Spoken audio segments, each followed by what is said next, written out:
Halo teman-teman, apa kabar? Semoga dalam keadaan sehat dan baik. Selamat tahun baru 2023. Semoga 2023 kita terus berpengharapan bahwa akan ada begitu banyak hal baik yang bisa kita dapatkan tahun ini. Banyak hal juga yang bisa kita usahakan sehingga kualitas hidup kita di tahun 2023 semakin baik. Oke? Video kali ini aku pengen ngobrol-ngobrol dengan teman-teman biaya hidup yang aku keluarkan setiap bulan untuk tinggal di apartemen. Karena aku mendapatkan beberapa DM dari teman-teman yang menanyakan berapa sih biaya setiap bulan yang harus dikeluarkan kalau mau tinggal di apartemen. Disclaimer dulu, apartemen ini bukan apartemen sewaan. Jadi dari tahun 2021 aku menyicil dengan sistem KPA dan udah sekitar 1,5 tahun ya aku cicil apartemen ini. Jadi mungkin konteksnya akan berbeda kalau teman-teman tidak mengeluarkan uang cicilan tapi mengeluarkan uang sewa. Tapi biaya-biaya yang lain itu overall sama sih. Nah, disclaimer lagi, apartemen ini adalah apartemen studio dan gak ada kamar. Jadi semuanya ini satu kamar aja gitu, luas. Ukurannya itu 22,3 meter. Jadi ya nggak bisa dibilang luas juga sih sebenarnya, kamarnya kecil banget, tapi untuk tinggal sendiri ini sangat-sangat cukup. Apartemen ini terletak di area Jakarta Selatan, udah mengarah ke Bintaro, tapi maaf banget teman-teman, aku nggak bisa mention nama apartemennya demi privacy. Jadi kalau kalian pun bisa mengira-ngira dan tahu apartemen ini, please nggak usah komen ini ya nama apartemennya gitu, itu tidak menyenangkan. Oke?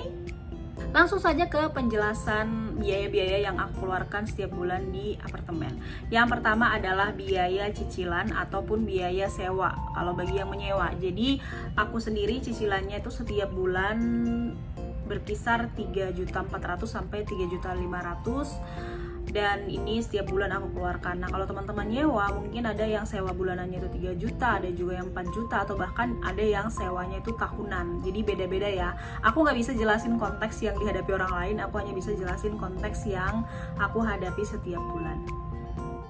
Cicilan apartemen aku ini masih dalam 3 tahun ini masih stagnan atau flat, dan setelah itu akan floating. Ini agak deg-degan juga nih, berapa lagi nih nanti cicilan setiap bulan ketika sudah floating. Ya semoga seiring dengan bertambahnya penghasilannya. Doakan saja. Biaya yang kedua yaitu biaya air dan listrik. Nah, aku sendiri bukan sistem token ya apartemennya, jadi semuanya dikelola oleh pengelola. Aku tinggal pakai, nanti setiap bulan tagihannya ada. Nah, tagihan air dan listrik di apartemen aku ini disatuin walaupun ada keterangannya masing-masing sesuai dengan pemakaian. Nah, aku sendiri biasanya air itu berkisar 60 sampai 70 ribu per bulan, dan listrik itu berkisar 200 sampai 300 ribu per bulan. Jadi listrik itu rata-rata ya setahun terakhir ini 300 sampai 400 ribu. Pernah sih 500 ribu tapi sekali doang gitu. Jadi intinya sih sebulan aku mengeluarkan untuk air dan listrik itu sekarang ini nih setelah aku udah WFO adalah 300 sampai 400 ribu. Waktu aku WFH rata-rata sih 400 ribu gitu. Sekarang udah menurun karena aku udah jarang di rumah, malam hari dan weekend doang. Aku sendiri pemakaiannya ada AC1, rice cooker, ada juga oven listrik, pemanggang kue, dan pemanas air. Tapi semua barang-barang ini nggak secara rutin aku gunakan ya teman-teman. TV aja jarang nyala gitu. Dan paling sering itu sebenarnya komputer sih. Ya ada iMac di sini dan juga nge-charge HP. Itu yang paling sering aku pakai. Makanya listrikku rasanya sih nggak boros ya, karena waktu aku ngekos juga WFH itu aku habis loh 300 ribu listrik doang karena airnya gratis. Nah, menghemat juga karena aku jujur jarang banget nyuci, paling aku cuci itu pakaian-pakaian tertentu saja. Kebanyakan pakaian aku tuh di laundry, dan jadi aku nggak perlu cuci, nggak butuh air di sini, nggak butuh juga listrik untuk menyetrika gitu. Jadi makanya lumayan hemat. Biaya yang ketiga yaitu biaya maintenance atau IPL. IPL ini adalah biaya untuk pemeliharaan lingkungan, juga listrik di area seluruh apartemen, dan juga biaya-biaya sinking fund. Jadi nanti kalau misalnya aku ada kerusakan kayak kemarin lemari aku engselnya lepas gitu, aku nggak harus benerin sendiri guys, aku tinggal telepon teknisi aja dan mereka datang ke sini. Ya kalau berbaik hati bisa kasih tip, kalau enggak ya udah mereka udah dibayar juga dengan IPL yang sudah kita bayarkan itu. enaknya di apartemen kayak gitu, jadi aku nggak harus ribet cari-cari tukang sendiri gitu. Nah, IPL ini aku bayar sekali 3 bulan. Aku sendiri itu per meternya di apartemen aku 15.000. Jadi dengan 22,3 meter aku kena sekitar 330 ribuan per bulan. Aku bayar sekitar 1.003.500 per 3 bulannya. Masing-masing apartemen itu berbeda teman-teman, dan tergantung luas apartemen teman-teman juga. Jadi kalau misalnya di apartemen ini ada yang 2 kamar mungkin 38 meter, maka dikali 15.000 mungkin aku nggak tahu kena 500 ribuan mungkin. Di apartemen lain aku perhatikan ada yang IPL-nya itu 13.000, ada juga yang lebih dari 20.000. Jadi benar-benar tergantung di mana apartemen yang teman-teman tinggali.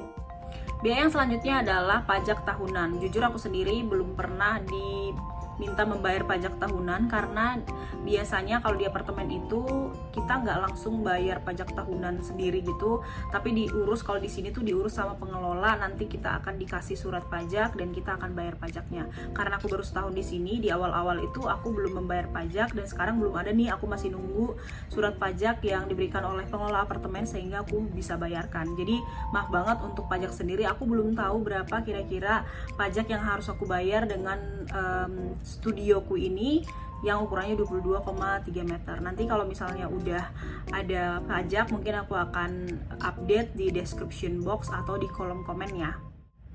Yang kelima, biaya yang aku keluarkan untuk apartemen adalah biaya untuk wifi, karena aku harus memasang wifi di sini tuh. Aku kan pakai Telkomsel ya, Telkomsel tuh sinyalnya jelek banget di kamar aku, jadi aku nggak bisa pakai itu. Aku harus mengandalkan wifi, jadi aku di sini berlangganan wifi Quantum, dan senang banget karena sepanjang 1,5 tahun di sini sih rata-rata lancar ya. Aku bayar sebulan itu berlangganan 275.000, ikut pajak sekitar 277.500. Dia tiap bulan aku bayar itu, dan sebenarnya itu pilihan ya, bisa aja nggak usah pasang wifi dan mengandalkan mungkin operator lain. Aku nggak pernah nyoba soalnya. Jadi wifi ini bukan sesuatu yang wajib, tapi benar-benar kebutuhan juga kan. Siapa yang tahan kalau internet nggak bagus? Apalagi waktu itu aku setahun lebih juga masih WFH, sekarang juga masih hybrid, jadi aku benar-benar butuh wifi, dan akhirnya ya tetaplah masih menggunakan wifi sampai sekarang. Sejauh ini itu list biaya yang aku keluarkan per bulan, ada yang per 3 bulan dan bahkan per tahun untuk apartemen. Jadi teman-teman mungkin itu bisa jadi gambaran buat teman-teman yang ingin tinggal di apartemen, atau membandingkan juga di apartemen kalian dengan di apartemen aku gitu ya. Semoga bisa membantu bagi teman-teman. Dan biaya-biaya ini jujur lumayan berat sih sejujurnya buat aku, tapi ini sangat-sangat sebanding dengan fasilitas yang didapatkan dan juga kualitas hidup yang lebih baik selama aku tinggal di apartemen. Sejauh ini menurut aku ini sangat-sangat worth it, dan ini juga mendorongku untuk lebih semangat kerja, karena ya jujur kita tujuannya nggak semua orang pengen kaya, tapi tujuan aku pribadi adalah aku pengen menikmati kualitas hidup yang baik. Sampai di sini dulu video biaya di apartemen. Kalau teman-teman ada ide ataupun pertanyaan seputar apartemen atau tinggal di apartemen, teman-teman boleh komen supaya nanti aku bisa punya ide lagi gitu loh untuk sharing video-video berikutnya. Sampai ketemu di video selanjutnya ya. Bye!